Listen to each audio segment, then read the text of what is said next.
Era hermosa como un paisaje. Guillermina Jiménez, la mujer que el mundo conoció como Flor Silvestre, no necesitaba hacer alarde de su belleza, era un imán natural. Tenía esa mezcla imposible de dulzura y fuerza, esa mirada que te desarmaba y esa voz que se te quedaba clavada en el alma. No por nada se le llamaba la flor más bella del campo, y no era solo por su nombre artístico, era porque parecía imposible que algo tan perfecto pudiera nacer en este mundo tan torcido. Pero no todo fue belleza en su vida, y hoy te la vamos a contar. Pero antes no olvides que si este contenido te gusta, puedes darle like y compartirlo. La historia de Flor Silvestre es un viaje a través de la gloria, los amores imposibles, las traiciones imperdonables y la soledad que se esconde detrás del aplauso. Porque a pesar de que llenó escenarios, conquistó la pantalla y fue adorada por el público durante décadas, hubo algo que nunca pudo controlar, el veneno que más duele, el que llega desde adentro, disfrazado de familia. La mujer más fascinante del planeta fue traicionada por su propia sangre. Su hermana le quitó a su esposo. Y con él, también le arrancó una parte del alma. Flor Silvestre nació para brillar. Desde niña supo que lo suyo no era quedarse en casa viendo pasar la vida. Tenía la música metida en la piel, en la garganta, en las venas. Cantaba como si en cada nota se le fuera la vida, y actuaba como si no existiera un corte que la sacara del personaje. No fingía, ella vivía cada historia. Por eso la gente la amaba. Porque no cantaba canciones, cantaba verdades. Su carrera creció como un incendio. Pasó de los palenques a los estudios de grabación, de las carpas a las pantallas de cine. Fue protagonista de la época de oro del cine mexicano, y su rostro se convirtió en sinónimo de tradición, pasión y elegancia. No había rancho en México donde no se conociera su nombre, ni hogar donde no se escucharan sus discos. Pero mientras su fama crecía, su vida personal se desmoronaba en silencio. Flor se casó joven. Creía en el amor. Creía en las promesas. Y cuando un hombre le juraba fidelidad, ella lo tomaba como una verdad sagrada. Pero la vida se encargó de mostrarle que hay juramentos que se dicen con los labios, pero no con el alma. Su primer matrimonio, con el locutor y político Paco Malgesto, fue como una de esas canciones tristes que suenan bonitas pero que están hechas de puñales. Él la admiraba, la presumía, la presentaba como la gran Flor Silvestre, pero puertas adentro la trataba como si fuera invisible. Era un amor con sombra. Ella daba todo, él repartía su atención entre muchas. Y cuando el dolor se volvió rutina, Flor tomó una decisión valiente, se fue. No le importó el qué dirán ni los rumores. Eligió salvarse. Pero lo más cruel no fue la separación. Lo más cruel vino después.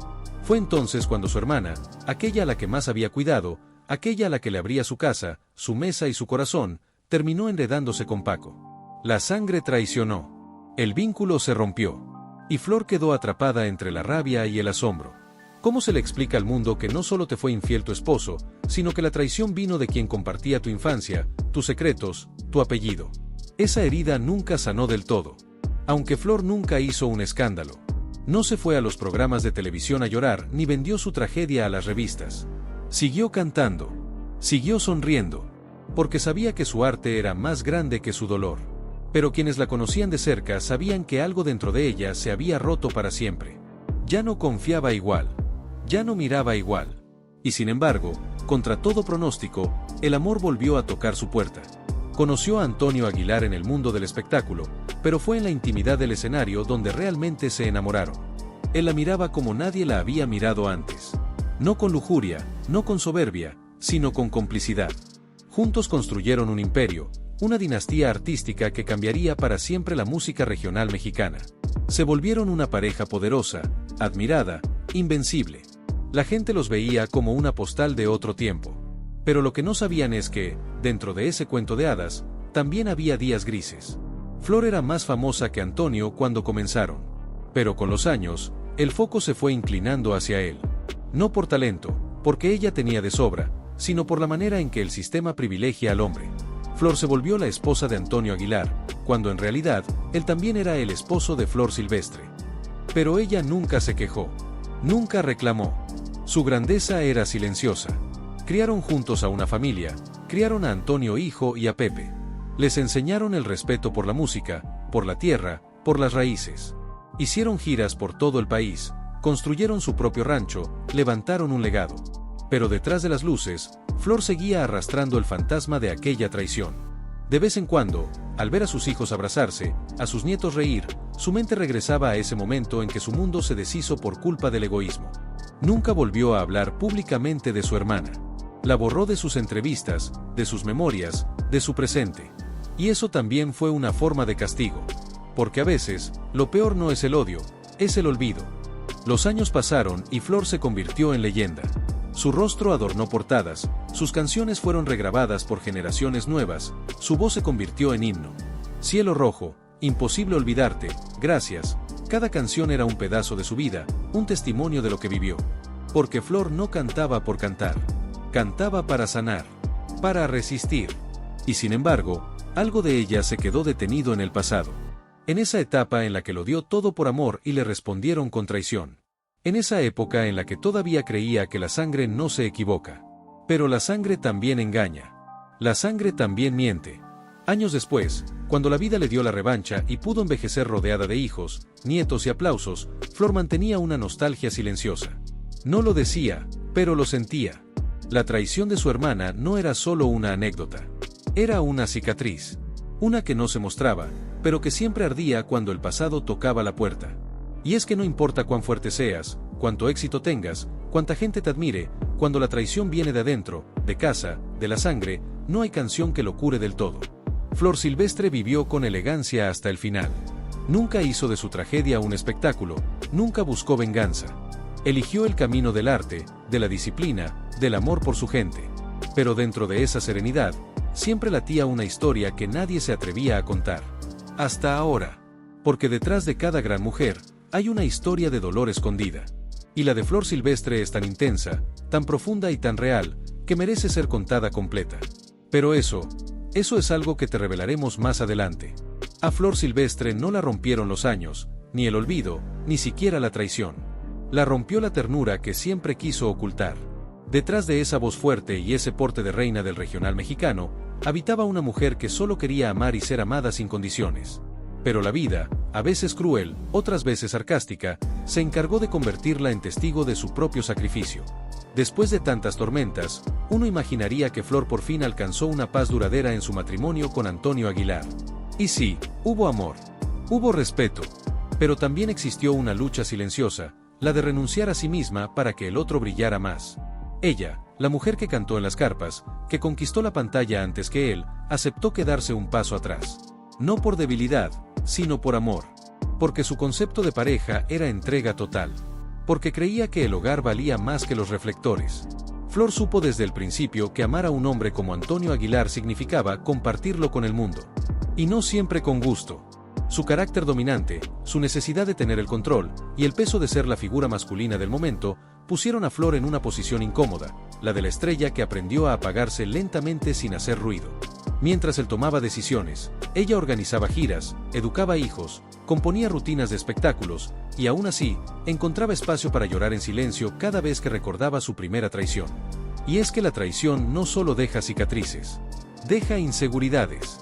Años después, en medio de un matrimonio estable, aún sentía miedo de que la historia se repitiera. Esa sombra nunca la dejó por completo. En lo profesional, Flor se mantuvo como una artista completa. Su registro vocal seguía siendo impecable, su presencia escénica intacta, pero los productores comenzaron a verla como la esposa de alguien, no como una estrella autónoma. Los papeles en cine empezaron a escasear. Las ofertas eran menores. Y aunque nunca lo dijo públicamente, le dolía que el medio la estuviera relegando lentamente, como si fuera un adorno dentro del legado de su esposo.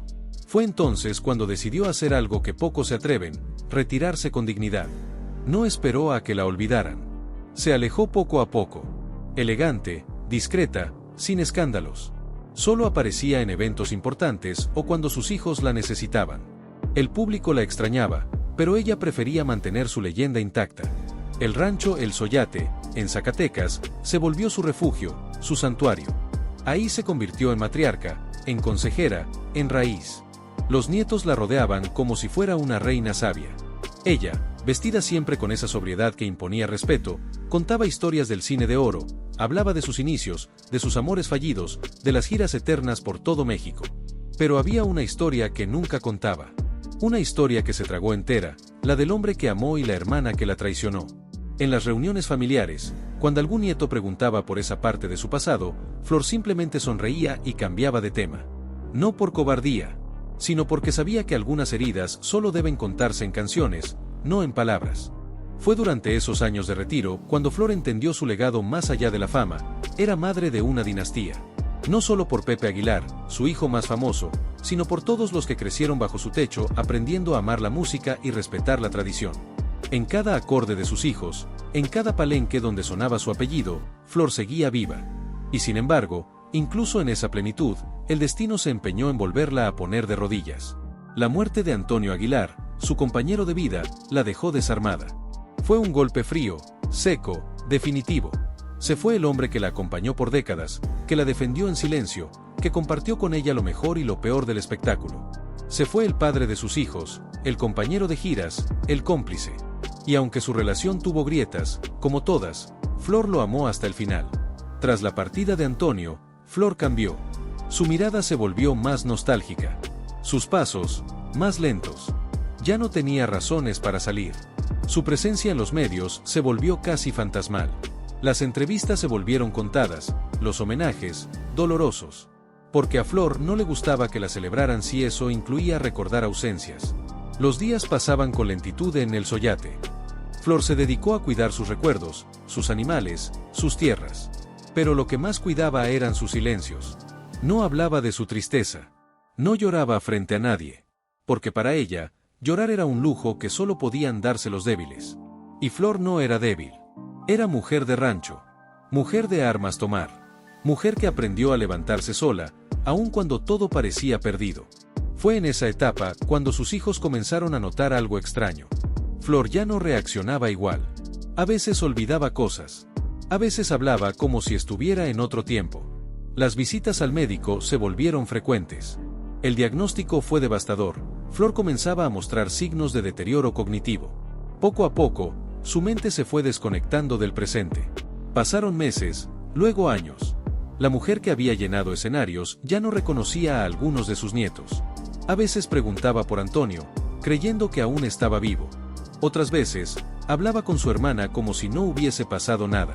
Como si la traición no hubiese existido. La mente le jugaba bromas crueles. La ponía en lugares donde había sido feliz, o donde había sufrido en silencio. Sus hijos hicieron todo por cuidarla. Nadie podía verla así, tan vulnerable. La leyenda había entrado en un estado que nadie quería aceptar. Pero el tiempo no perdona. Y el olvido, cuando llega, no pregunta. Flor Silvestre se volvió una flor marchita, hermosa aún, pero frágil. Y su voz, esa voz que tantas veces rompió el alma de México, ahora solo cantaba en susurros que nadie podía entender. Durante sus últimos días, Flor permaneció en su rancho, atendida con amor, rodeada de familia. Y aunque ya no hablaba como antes, aunque ya no cantaba con fuerza, aún tenía ese brillo en los ojos cada vez que escuchaba música de mariachi. Su cuerpo estaba cansado, su mente dispersa, pero su espíritu seguía vivo en cada nota. Los homenajes comenzaron a multiplicarse en vida, algo que pocas figuras logran. La televisión, los nuevos artistas, todos querían rendirle tributo. Pero Flor, desde su rincón en Zacatecas, apenas podía comprender la magnitud de su impacto. Ella solo había querido cantar. Nunca imaginó convertirse en símbolo. Y quizá eso fue lo más hermoso de su historia, que nunca buscó la grandeza. Simplemente la merecía. El día que Flor Silvestre cerró los ojos por última vez, México entero se detuvo. Las radios pusieron sus canciones. Las redes sociales se llenaron de imágenes suyas. Los periodistas desempolvaron anécdotas.